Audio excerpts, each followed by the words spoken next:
Hello. सो application और derivative chapter continue करते हैं। तो हम लोग उसमें सेक्शन पढ़ रहे थे मोनोटोनिसिटी। तो उसमें हम लोगों ने क्या देखा कि अगर डेरिवेटिव पॉजिटिव है तो फंक्शन मोनोटोनिक इंक्रीजिंग है, डेरिवेटिव अगर नेगेटिव है तो मोनोटोनिक डिक्रीजिंग है। लेकिन फंक्शन अगर डेरिवेटिव ज़ीरो भी हो तब भी फंक्शन मोनोटोनिक इंक्रीजिंग और डिक्रीजिंग हो सकता है। तो ये ट्रू है कि derivative positive monotonic increasing, derivative negative monotonic decreasing, पर कन्वर्स में पंगा है। मोनोटोनिक इंक्रीजिंग डेरिवेटिव अगर पॉजिटिव है तब greater than equal to zero तब भी हो सकता है।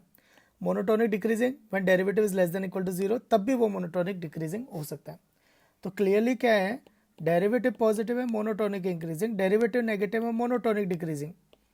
पर मोनोटोनिक इंक्रीजिंग है तो derivative can be greater than equal to zero, monotonic decreasing है तो derivative less than equal to zero. अब ये कैसे समझेंगे कि डेरिवेटिव अगर जीरो हो गया तब भी फंक्शन मोनोटोनिक इंक्रीजिंग या मोनोटोनिक डिक्रीजिंग हो सकता है। मोनोटोनिक इंक्रीजिंग और मोनोटोनिक डिक्रीजिंग हो सकता है। Next, monotonic monotonic increasing, strictly increasing, always increasing, ये एक ही चीज़ है, लेकिन इंक्रीजिंग इसमें फ़र्क है। तो मोनोटोनिक इंक्रीजिंग और स्ट्रिक्टली इंक्रीजिंग, ऑलवेज इंक्रीजिंग और इंक्रीजिंग, इनमें फ़र्क है। ये तीनों एक ही हैं।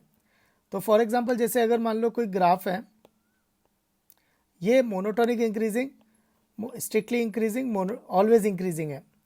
लेकिन इंक्रीजिंग का क्या मतलब होता है कि जो कभी डिक्रीज नहीं हुआ। इन तीनों का क्या मतलब है, जो हमेशा एक ही टोन में चले, इंक्रीजिंग टोन में। पर इंक्रीजिंग का क्या मतलब है, जिसमें वो कभी डिक्रीज नहीं हुआ। तो फॉर एग्जांपल अगर मान लो मैं ये कोई ग्राफ लेता हूँ तो ये मोनोटोनिक इंक्रीजिंग नहीं है, ये स्ट्रिक्टली इंक्रीजिंग नहीं है, ये ऑलवेज इंक्रीजिंग नहीं है, लेकिन ये इंक्रीजिंग है क्योंकि ये कभी डिक्रीज नहीं हुआ। अच्छा, ये मोनोटोनिक इंक्रीजिंग क्यों नहीं है, क्योंकि ये इंक्रीज मोनोटोनिकली इंक्रीज हुआ, फिर कांस्टेंट हो गया, फिर इंक्रीज हुआ। तो इसमें क्या हो गया, टोन चेंज हो गई। तो टोन चेंज हो गई तो ये मोनोटोनिक नहीं है, तो ये मोनोटोनिक इंक्रीजिंग नहीं है। लेकिन ये इंक्रीजिंग है क्योंकि ये कभी डिक्रीज नहीं हुआ। अब आता है कि डेरिवेटिव अगर जीरो हो गया तब भी फंक्शन मोनोटोनिक इंक्रीजिंग डिक्रीजिंग हो सकता है। ये कैसे चेक करते हैं, ये बेसिक डेफिनेशन से भी चेक कर सकते हैं। फॉर एग्जांपल जैसे y is equal to x cube और y is equal to x s to 4। अब अगर इसका डेरिवेटिव निकालूँ तो 3x स्क्वायर और इसका डेरिवेटिव निकालूँ तो 4x क्यूब। तो अब एक्स क्यूब का डेरिवेटिव 3x स्क्वायर है जो कि हमेशा greater than equal to zero है। तो ग्रेटर देन जीरो है तो मोनोटोनिक इंक्रीजिंग होगा, पर इक्वल टू जीरो है तो मोनोटोनिक हो भी सकता है, नहीं भी हो सकता है। अब 4x क्यूब में अगर जीरो पे देखें तो डेरिवेटिव जीरो है, लेकिन जीरो के आगे डेरिवेटिव पॉजिटिव है और जीरो के पीछे डेरिवेटिव नेगेटिव है। तो यहाँ पर जीरो पे ये मोनोटोनिक इंक्रीजिंग है कि नहीं, और वैसे ही एक्स क्यूब में भी ये डेरिवेटिव जीरो पे, जहाँ एक्स इक्वल टू जीरो पे मोनोटोनिक इंक्रीजिंग है कि नहीं। तो अच्छा क्वेश्चन है ये।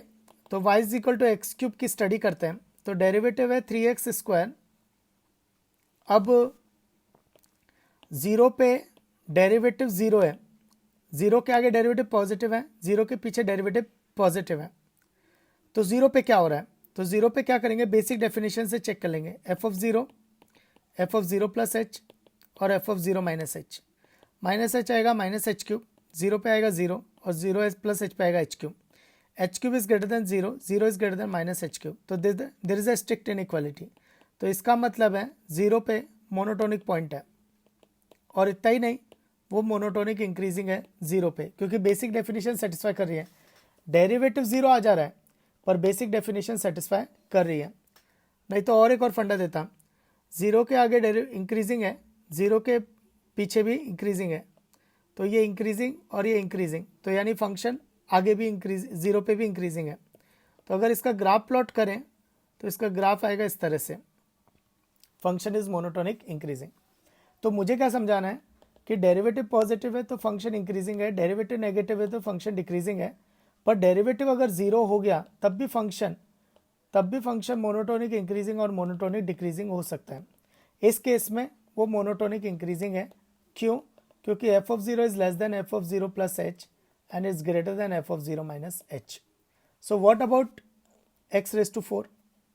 So y is equal to x raised to 4, तो डेरिवेटिव आ जाएगा इसका 4x क्यूब, तो 0 पे इसका डेरिवेटिव 0 है, 0 के आगे डेरिवेटिव पॉजिटिव है, 0 के पीछे डेरिवेटिव नेगेटिव है.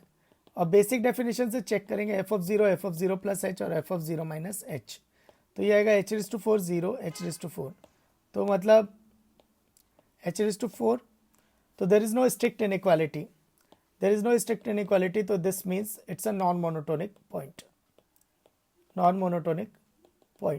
तो हो क्या रहा है कि x क्यूब के केस में ये मोनोटोनिक निकला, पर x raised to 4 में ये नॉन मोनोटोनिक निकला. और अच्छे से देखो, ये पहले डिक्रीज कर रहा है फिर इंक्रीज कर रहा है. तो इसका ग्राफ अगर मैं प्लॉट करूं, तो ये पहले इंक्रीज कर रहा है फिर डिक्रीज कर रहा है. तो ये डिक्रीज किया फिर इंक्रीज किया, तो पहले ये डिक्रीज किया फिर इंक्रीज किया, तो which is a non monotonic point. अब इसका एक इजी तरीका बताता हूँ.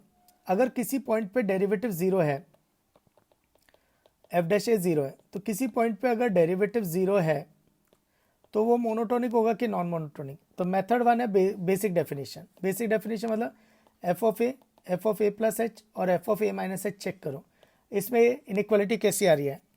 अगर स्ट्रिक्ट इनइक्वालिटी है तो मोनोटोनिक इंक्रीजिंग, स्ट्रिक्ट इनइक्वालिटी है तो ये मोनोटोनिक डिक्रीजिंग, और अगर मान लो ऐसा कुछ है या फिर ऐसा कुछ है तो नॉन मोनोटोनिक. तो ये एक तरीका होगा. दूसरा बहुत स्मार्ट है, डेरिवेटिव का साइन पता कर लो. अगर x जब a से बड़ा है डेरिवेटिव पॉजिटिव है, और पहले भी पॉजिटिव था, negative negative positive negative negative positive, तो इसका मतलब है कि यहाँ पे फंक्शन मोनोटोनिक इंक्रीजिंग है, आगे भी मोनोटोनिक इंक्रीजिंग है, तो इस पे भी मोनोटोनिक रहेगा. यहाँ पे मोनोटोनिक डिक्रीजिंग है, यहाँ पे भी मोनोटोनिक डिक्रीजिंग है, तो इस पॉइंट पे भी मोनोटोनिक डिक्रीजिंग रहेगा. यहाँ मोनोटोनिक इंक्रीजिंग है, यहाँ मोनोटोनिक डिक्रीजिंग है, तो ये नॉन मोनोटोनिक पॉइंट है. ये मोनोटोनिक डिक्रीजिंग है, यहाँ पर मोनोटोनिक इंक्रीजिंग है, तो यहाँ पे फंक्शन नॉन मोनोटोनिक होगा. और अच्छे से देखते हैं. तो देखो ना, पहले वाले में ए के पहले फंक्शन इंक्रीजिंग है, डेरिवेटिव 0 हुआ फिर आगे भी इंक्रीजिंग है. यहाँ सेकंड केस में डिक्रीजिंग है, फिर डेरिवेटिव 0 हुआ डिक्रीजिंग है. इस केस में क्या हुआ, पहले इंक्रीजिंग हुआ फिर डिक्रीज किया, तो ये क्या हो गया, मैक्सिमा. तो उस पॉइंट पे मैक्सिमा आ रहा है. और फोर्थ केस में डिक्रीज किया फिर इंक्रीज किया, तो इस केस में मिनिमा आ रहा है, तो ये हो गया मिनिमा. अब तुम इसको ऐसे भी याद रख सकते हो, sign doesn't change monotonic, sign doesn't change monotonic, sign changes non monotonic, sign changes non monotonic. तुम इसको ऐसे भी ध्यान रख सकते हो, ये प्लस से प्लस है मोनोटोनिक इंक्रीजिंग, माइनस से माइनस गया है मोनोटोनिक डिक्रीजिंग, प्लस से माइनस गया है मैक्सिमा, माइनस से प्लस गया है तो मिनिमा, तो उस पॉइंट पे मिनिमा आएगा. तो इस तरह से भी चेक किया जा सकता है.